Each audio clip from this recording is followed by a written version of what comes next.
Now, this happens once a year, and what's fun about this news item is that it's presented by a gentleman named Blaine Kia, and he's in this video. But Blaine Kia and I did a movie together called Aloha Summer back in the Jurassic, and he is now, I think, the festival chair who puts this on. So it's great to see, Blaine still hanging on to the Hawaiian things because that brother was into it back then, and here he is being consistent.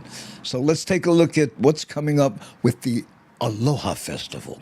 The Royal Court Investiture and opening ceremony will kick off the month-long Aloha Festival celebration with its treasured cultural Investiture. Did you hear that? How often do you hear that word? protocols. That's going to be this Saturday, September 6th at Royal Hawaiian Center. And joining me this morning to share more is Royal Court Chair Blaine Kia, along with last year's King and Queen, Upau Kunipo and Mele Haoli Kometani. Thank you so much for joining us this morning. Aloha. So tell us, the opening ceremonies, a very important start to the month-long festivities. Tell us, what is the significance and why we continue the opening ceremonies? You know, the investiture is really the one most important event because it allows from one reign to another reign. And so the investiture is the crowning of the Hawaiian symbols. As you can see, the mahiole, the nihopalaua, and the idea that the mele, the gold color, is the supreme ruler. And so in the investiture, it allows us to give witness and testimony to our reigning mo'i kane, mo'i wahine, and then we transfer the symbols now to the newly reigning king and queen for 2025. So the investiture allows us to have that ancient ceremony of the symbols being transitioned from one to a new reign. And that's very important to have that transition. It is significant, not just important, but extremely significant in the Hawaiian culture to understand the supreme ruler and the hierarchy of how we Hawaiians live. And with that being said, tell us about how it feels to take on that role as king and queen. Mo'i.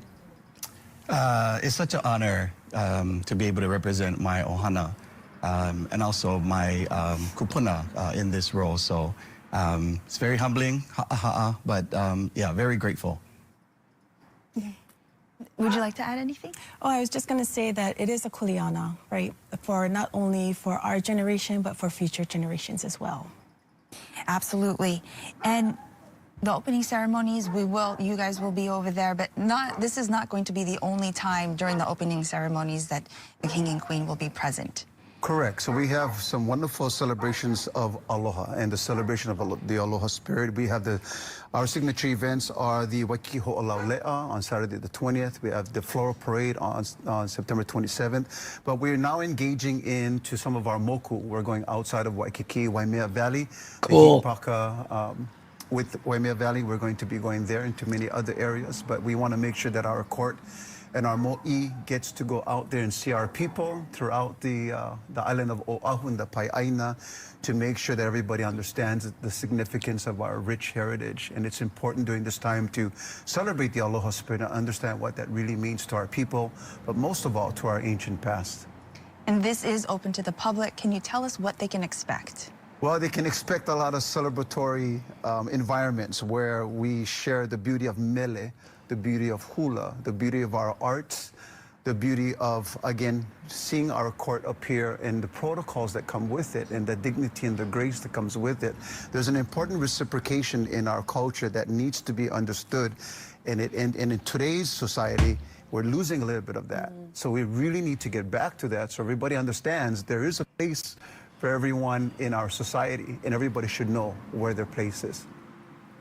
Thank you so much for explaining that. For people who want to know more information and are interested, where can they find this information? And, also the little logistical things like parking. Yeah, www.alohafestivals.com. Yeah, all the information will be online. Please check that out. Please come and support not just the Aloha Festivals, but the concept of aloha and how we're supposed to live aloha by example. Absolutely, well said. Thank you so much for sharing all this information. Oh, mahalo. Thank you.